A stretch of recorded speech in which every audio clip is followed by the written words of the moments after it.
everyone, welcome to Secondhand Blasters. This is Normatico, and next to me is G-Rex, and he is holding the Nerf rival Nemesis.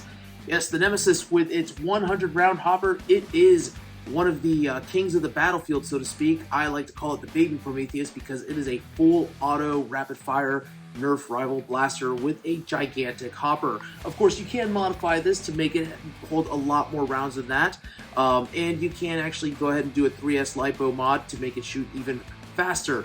Right now, this actually just has the regular 9.6 volt rechargeable battery that Nerf did actually make for these blasters, but I'm not just reviewing this particular blaster.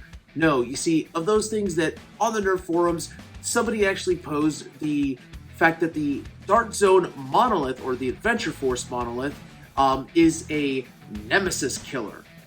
And I wanted to see, well, is it true?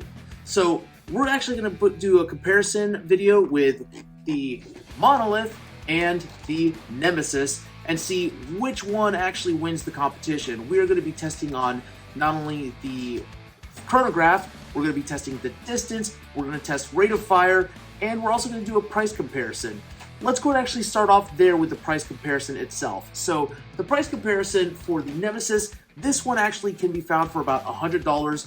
You can actually find it for less online if you find it secondhand. I've been able to see it as low as $25 on Facebook Marketplace.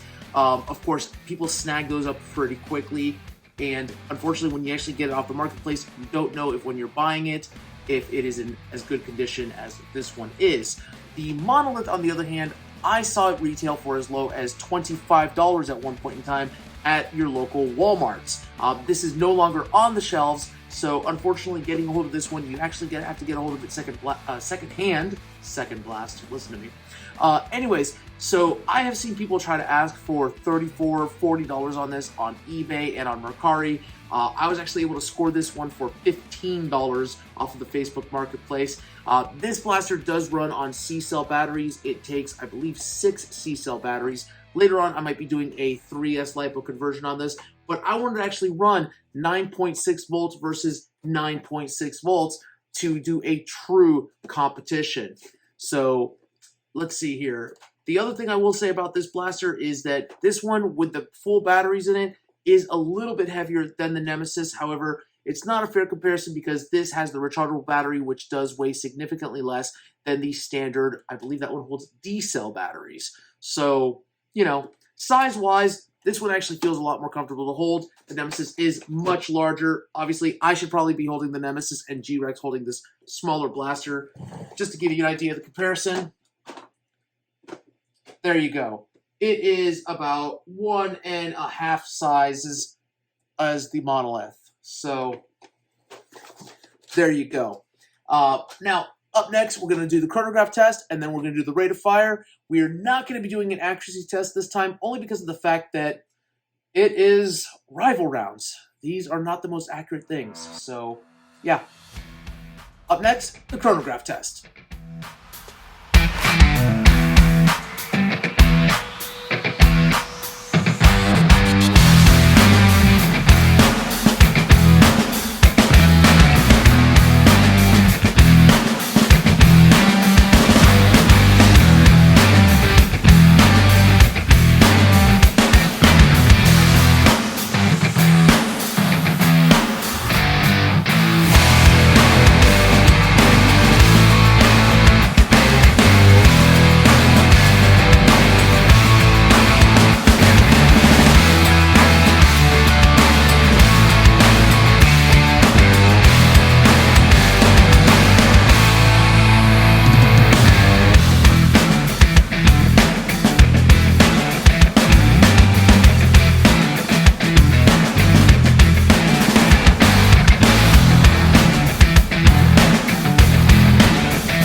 Okay, so we're going to be doing the rate of fire test. Let's see how G-Rex does this for 10 seconds. G-Rex, ready, set, go!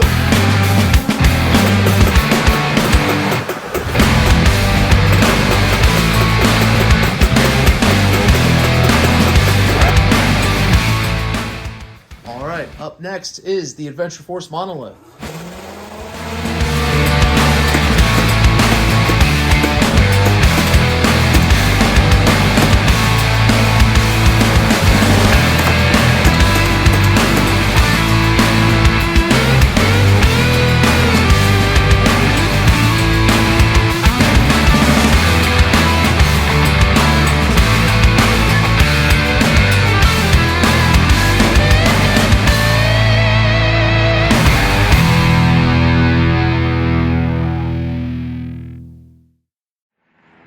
All right, so G-Rex and I are out on the parking lot range, and we are going to be doing the Battle of the Blasters here, the Nemesis versus the Monolith.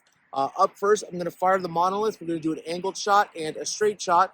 Then G-Rex is going to hand off the Nemesis to me, and we're going to repeat that same test to see which one has the best distance. So G-Rex, if you want to step over there while I do this real fast. 5-second rev. 1, and straight shot. So we do have some bounce, but I was able to calculate where they actually landed. I'm going to go recover those rounds, and we'll be right back with the Nemesis. G-Rex handed off the Nemesis to me. I'm going to give it a good 5-second rev before each fire, and we'll see how far this one can go. 4, 5.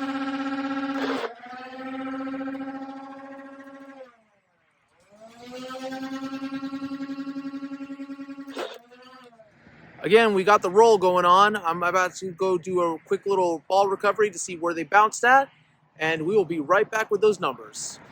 All right, so surprisingly, the Nemesis got about the same as the actual Monolith with 65 and 85 feet respectively.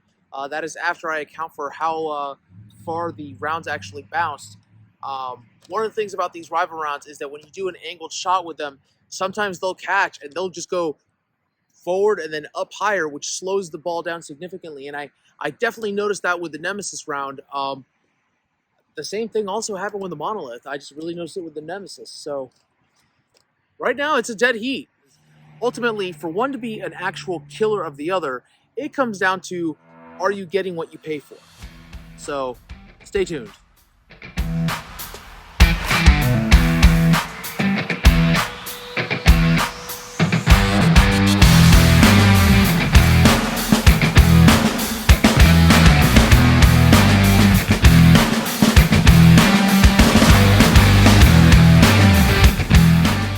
Okay, so here's the deal regarding the Monolith and the Nemesis. Each one has its own good things. So the Monolith obviously won the distance test. When it comes to the chronograph test, I'll be honest with you, it was a statistical dead heat. The Nemesis and the Monolith both performed right around the same level. I believe that the difference in the averages was not even 1 actual foot per second. In fact, if you rounded up the Monolith and you rounded down the Nemesis to the closest solid number, you are looking at a statistical dead heat here. When it comes to the rate of fire, the Nemesis, hands down, a much faster blaster. There's no doubt about that. G-Rex, when he was firing it, he fired off 36 rounds in 10 seconds. He actually paused the rev trigger at one point. I don't know why. However, I counted it, and even still, with that, the Nemesis won. The Monolith, it did have a hiccup when I was actually doing the rapid fire. It actually paused for a couple of seconds because the balls had to adjust in order to feed into the actual flywheels themselves. That is kind of a design flaw with the Monolith. Now, that being said, who is the clear winner? The truth is that neither is going to destroy the other one, because even though they are both modeled to be kind of similar to one another, they are not the same blaster. So here's the way I look at it. The Nemesis is obviously rival and Monolith is Adventure Force. The Nemesis is one that you actually want to take out if you want to intimidate people. It is big, it is heavy, it is unwieldy, it is not one that you're going to be able to aim properly, and I'll be honest with you, it's going to be one that you have to clunk around the battlefield. So let's look at this thing. You have one little attachment here for a sling, and that's about it. You do have a sight here, so technically you can aim like that, but this thing is so huge that aiming with it, it's not going to be easy. I mean, technically you could probably attach a sling down here, but that's not it. You know, you can modify this. You can, of course, put a 3S LiPo in here, and that's going to take care of some of the weight, but, you know, I don't know. It's not the one that I would actually take into an actual Nerf war, because having to lug this thing around, you're going to be so overburdened with this plus a secondary and then a backup blaster.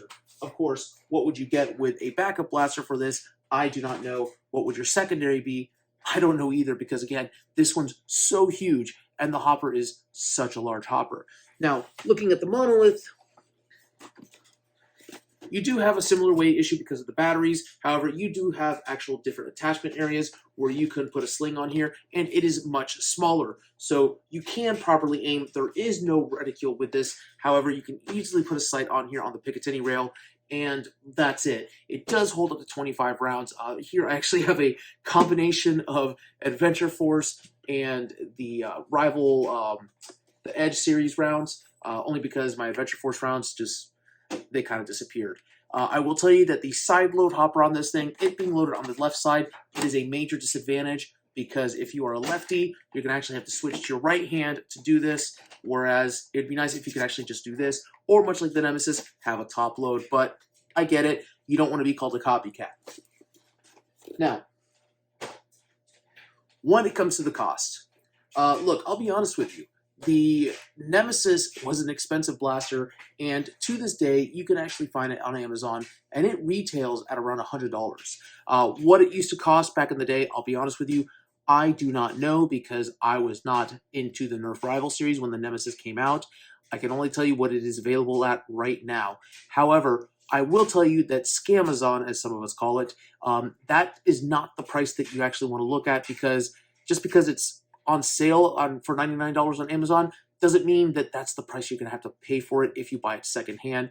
Again, you can find these at the Goodwill websites or at Goodwill. You can find these on Facebook Marketplace. You can find them in a lot of secondhand locations for much less than $100.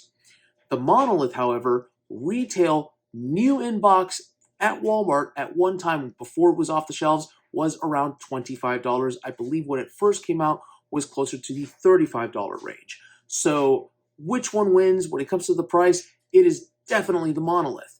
When it comes to size, the Monolith wins, because again, it is not as clunky. When it comes to weight, they are both right around neck and neck. I will say though that if you do a 3S LiPo upgrade to the Monolith, you're definitely going to cut the weight down, so it's going to be much less than the Nemesis, even with a 3S LiPo in the Nemesis. So in that sense, I will have to say that the Monolith is the clear winner. When it comes to which one is going to be overburdening you in a battle, obviously, the Nemesis is going to do that. The Monolith, not so much. So, again, when it comes to the rate of fire, yeah, the Nemesis wins. The Monolith, however, you know, if you're not actually going to try to just bombard your enemies with that, or your opponents, let's not call them enemies, that sounds so negative. Your opponents, if you want to just barrage your enemies, your opponents with rounds, then yeah, go with the Nemesis. However, if you want to be a more controlled shooter and actually, you know, pop your targets off one at a time, then go for the Monolith, because again, the rate of fire, even though it is slower, you do have that constant feet per second that the Nemesis is a little bit more all over the place. So, again, there you go. Hands down, though, the Monolith is not a Nemesis destroyer. Absolutely not. No way, no how. Whoever was saying that on the forums, really just get a clue. You know, buy a Nemesis, play with the Nemesis, and you will see that it is not the case. Now, which one, in my opinion, is a Nemesis killer is the Perseus. which I actually do happen to have one of those. I will be doing a review on those later on. And yeah, much different blaster, much different story here. That is one that just the way it actually performs is on par with the Nemesis, and the size and the cost actually takes it to the next level. I want to thank you all for watching Secondhand Blasters. I do want to remind you all that we do have those giveaways that are coming up. We are almost at 200 subscribers. Once we hit that point, that's going to be our next giveaway, and I will be giving away a blaster that is either new in box or like new in box, and I will actually give you a list of which ones I have, and you will get to decide which one it is if you are the lucky winner. Until next time, keep on blasting.